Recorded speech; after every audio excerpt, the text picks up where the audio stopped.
Okay, well, the grand total of 11 o'clock this morning, we've actually managed to do a recheck on everything, and now we've got about a 60k journey to Chambers Gorge.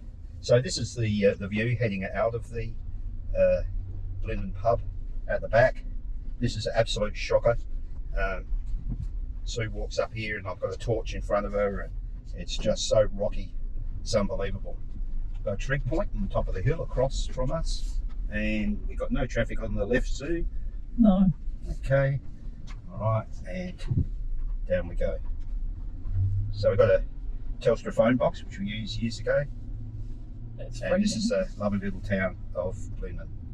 And back in the 1860s, and when they had everything happening here for mining, this was a boom town. It's now good for visiting. We're back here Friday night. They have a pizza night, and their pizzas are usually really, really good. So we're going to stay a couple of nights at Chambers Gorge.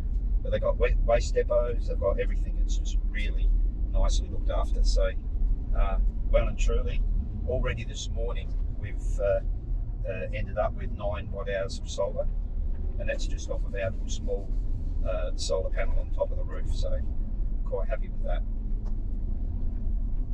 As we get along the track, we'll have an overview. The actual little forest area, or little grove of gums and stuff like that, is really nice. So not long up here, we turn left and then we head across. 6 o'clock last night when we logged into Blinman, we made the choice because we've already hit Ruse before, and they can come out at you at a moment's notice and you have no idea they're there. And then you get the other ones who just graze on the side of the road, because that's normally the water actually feeds the weeds on the side of the road, and they can have a free feed. But you don't know whether they're going to actually take off or sit there. So it's quite a challenge. And a few years ago now, one of the spots that we used to go to, there were dead kangaroos everywhere, and I reckon they had a cull, unofficial cull, and I took a shot of a ruin, and in the actual ruin was a dead kangaroo in the fireplace. So whether somebody was playing buggers or whatever, I don't know. So here we go, road restrictions, four-wheel drive, and the sign failed on the other one. Okay, it is a beautiful spot, but I don't think it's a very beautiful spot in the summer. It's literally super duper hot. All right, when we get to a bit more of a viewing point, we'll touch base again. Section. Yeah.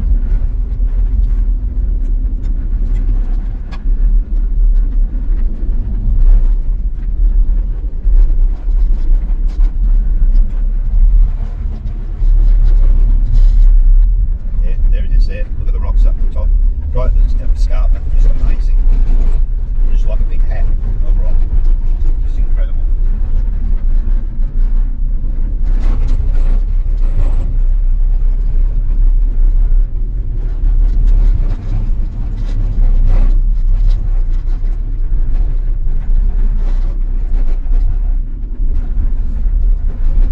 Got a caravan coming the other way.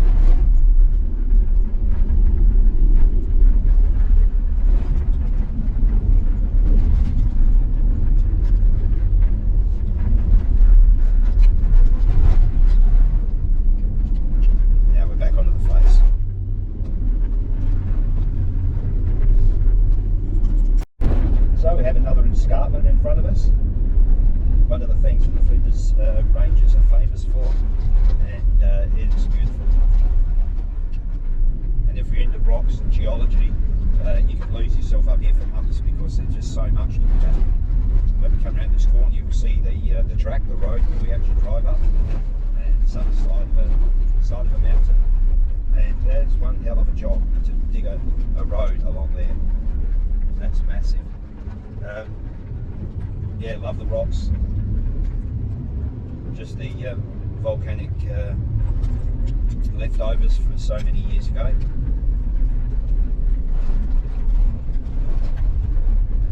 There's a spot that I took day, years ago, to have lunch where we just moseyed up a creek for a kilometre or two, and you just got some amazing views and sights.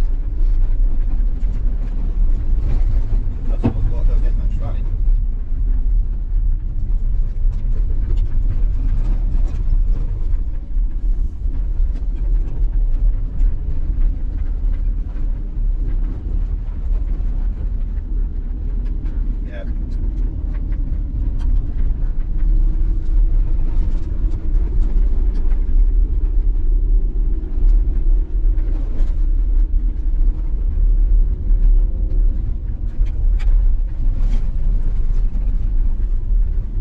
So yesterday, from a sea level of 0 up to Blinman was 650 metres. So essentially all the drive up, the couple of hundred k's that we did, was all uphill, and we actually had a headwind, which was quite fun.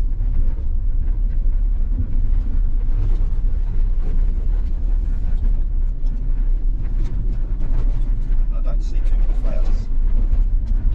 Amazing different coloured rocks where someone sprayed them just for something to do. But there's our track.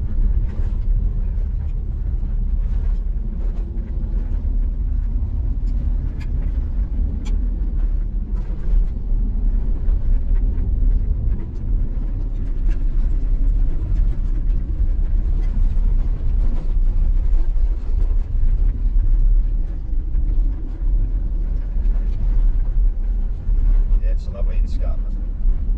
One little lone tree over here on the right. Hard to believe that some of these trees are over 100-year-old, and they don't look very big. And it's just all due to the lack of rainfall. So you can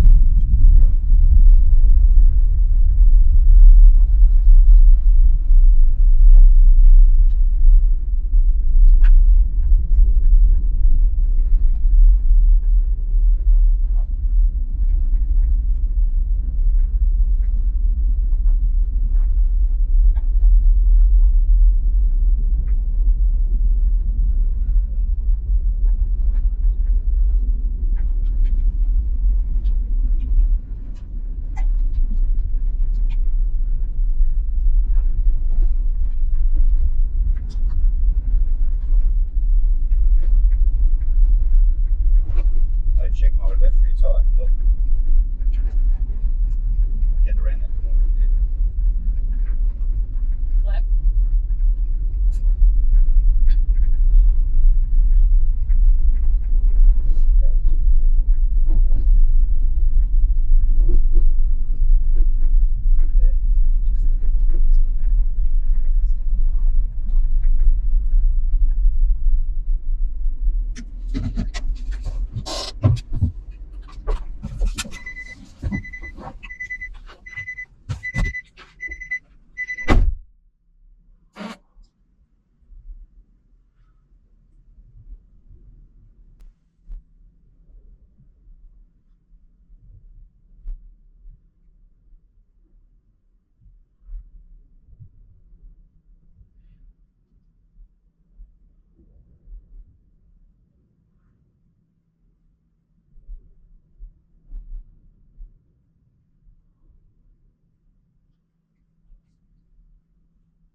Got to go forward a little bit.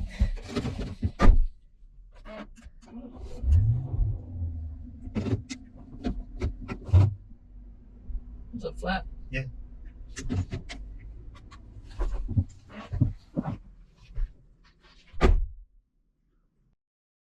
On the patrol for 6 years, and we've carried a bottle jack 200mm high in that car, bought specially because I was unhappy with the scissor jack, and when the tyre is flat I cannot fit that bottle jack underneath the patrol. What didn't help was the back left hand tyre is carrying the weight of the car, also the 90 litre fridge, so it's got that load and the load of the Alti. So we used some timber blocks to lift the car height so that the jack would fit under, but the weight was just too much. Also, what didn't help is I had pulled up on an edge of the road, and the road had quite a camber, which put the jack off of 90 degrees vertical. So I did have an ARB tyre repair kit. It was about 9-year-old, and I located where the leak was, and then I proceeded to actually clean out the hole, absolutely pushing like crazy, and I could not get the oil into the tyre. I finally did have success. Well, I thought I did. I cleaned the hole, I then put the lubricant in, and managed to actually get a plug in. So I thought, great, this is it, and pumped it up, no trouble whatsoever. So I was quite happy with that. But as it turned out to be, as soon as I put the load on the tyre, and I did not drive very far, and it let go straight away. As you can see in the video, it's actually running at 130% of real time, and I am started off with a flannelette shirt, ended up in a t-shirt, and basically it was quite warm, and there I am trying to get stuff all sorted out, and it was not cooperating at all. So finally, after I got the actual first plug in, I packed everything up as you would, and there was a fair bit of stuff around. Checked the tyre pressure was okay, and I didn't even get 100 meters before it actually let go. Now the problem being is that now it was part way up a hill, which caused another issue which I was not really aware of at the time. And you're really at the mercy of the road, what the conditions are at the time, and the very fact is I hadn't had a puncture for almost 9 years, and so there was nothing to give me any experience whatsoever except perhaps practicing in the backyard or in the driveway. Alright, so there was just a yellow sign you can see in the video here, and basically that's about as far as I got. I put 2 blocks down, I actually lifted the tyre up and managed to actually get the tyre into position. The other thing that happened, because I was in an incline, I decided that I would actually just move forward maybe 100 mil just to be in a bit better position, because I was sort of on my hand was actually rubbing on the ground trying to actually get the oil in.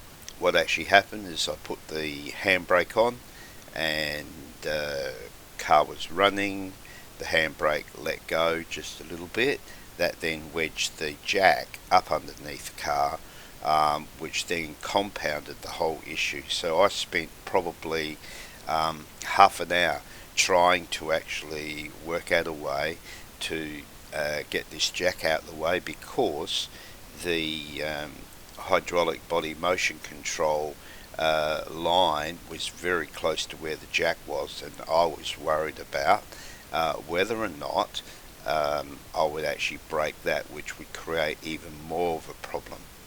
So yeah, it was not the best of disposition from yours truly.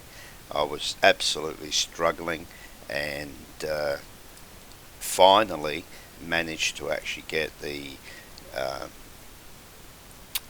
jack out. In actual fact, I end up using my trusty hammer to actually knock it down and out, and by this time I'd actually chopped the back wheels of the Alti, and that meant that the car didn't move in any way, shape or form. And it's well known that the handbrake on the Y62s is not the best thing in the world. and then it was take two, and you can see in the actual writing I have here, had the most amazing godly thing happen. There I am laying underneath the car, so I can't see what's going on. I did hear a car, and there's a voice. He says, "Do you need a hand?" And I'm going, "Yeah, I can't get this plug to work well." When I stood up next to the farmer, he was like twice my size. His arms were as big as my legs.